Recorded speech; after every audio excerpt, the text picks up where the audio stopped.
Psalm 23. We will read this responsively by whole verse, the congregation reading the even-numbered verses. The Lord is my shepherd, I shall not be in want.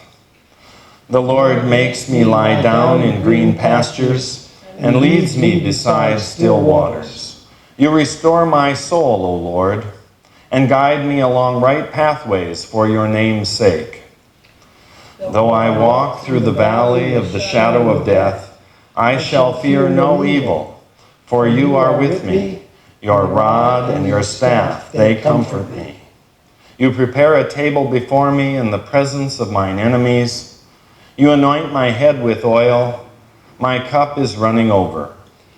Surely goodness and mercy shall follow me all the days of my life, and I will dwell in the house of the Lord forever.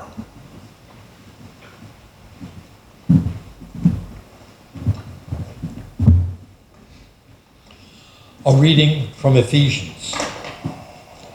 Once you were in darkness, but now in the Lord you are light.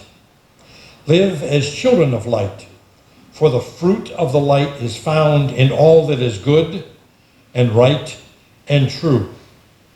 Try to find out what is pleasing to the Lord.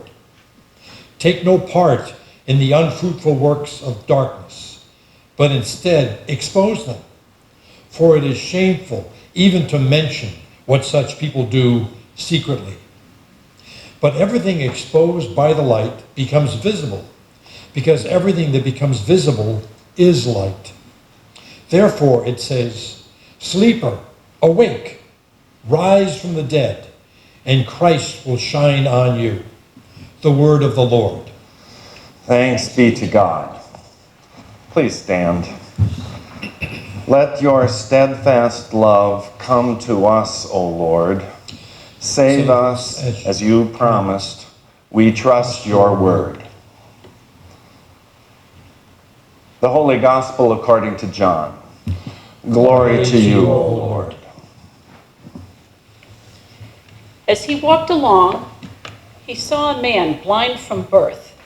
His disciples asked him, "Rabbi, who sinned, this man or his parents, that he was born blind?"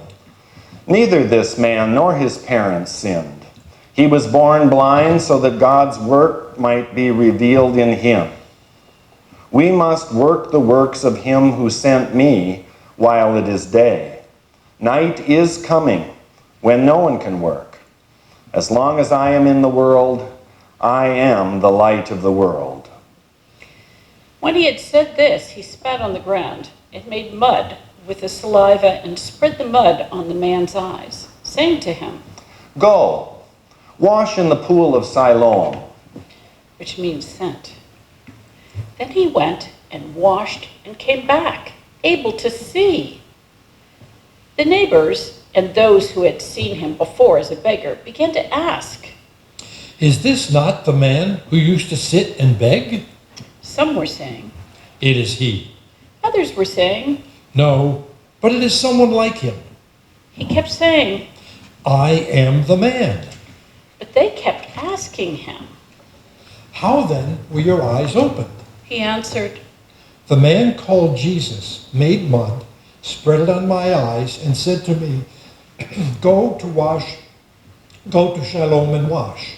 Then I went and washed and received my sight." They said to him, "Where is he?" he said, "I do not know." They brought to the Pharisees the man who had formerly been blind. Now it was the Sabbath day when Jesus made the mud and opened his eyes. Then the Pharisees also began to ask him how he had received his sight. He said to them, "He put mud on my eyes. Then I washed, and now I see." Some of the Pharisees said, "This man is not from God, for he does not observe the Sabbath." but others said, "How can a man who is a sinner perform such signs?" and they were divided. So they again asked the man, "What do you say about him? It was your eyes he opened. He is a prophet." The Jews did not believe that he had been blind and had received his sight until they called the parents of the man who had received his sight and asked them, "Is this your son, who you say was born blind? How then does he now see?" His parents answered, "We know that this is our son, and that he was born blind, but we do not know how it now sees, nor do we know who opened his eyes. Ask him, he's of age, he will speak for himself." His parents said this because they were afraid of the Jews, for the Jews had already agreed that anyone who confessed Jesus to be the Messiah would be put out of the synagogue. Therefore his parents said, "He is of age, ask him." So for the second time, they called the man who had been blind and said to him, "Give glory to God. We know that this man is a sinner." He answered, "I do not know whether he is a sinner.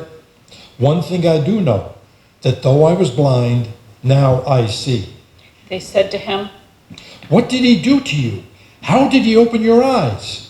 He answered them, "I have told you already, and you would not listen. Why do you want to hear it again? Do you also want to become his disciples?" Then they reviled him, saying, "You are his disciple. We are disciples of Moses. We know that God has spoken to Moses, but as for this man, we do not know where he comes from." The man answered, "Here is an astonishing thing. You do not know where he comes from, yet he opened my eyes. We know that God does not listen to sinners, but he does listen to one who worships him and obeys his will. Never since the world began has it been heard that anyone opened the eyes of a person born blind. If this man is not from God, he could do nothing." They answered him, "You were born entirely in sins. Are you trying to teach us?" and they drove him out. Jesus heard that they had driven him out, and when he found him, he said, Do you believe in the Son of Man? He answered, "And who is he, sir? Tell me, so that I may believe in him." Jesus said to him, You have seen him, and the one speaking with you is he." He said, "Lord, I believe." and he worshipped him. Jesus said, I came into this world for judgment, so that those who do not see may see, and those who do see may become blind. Some of the Pharisees near him heard this and said to him, "Surely we are not blind, are we?" Jesus said to them, If you were blind, you would not have sin. But now that you say, we see, your sin remains. The Gospel of the Lord. Praise to you, O Christ.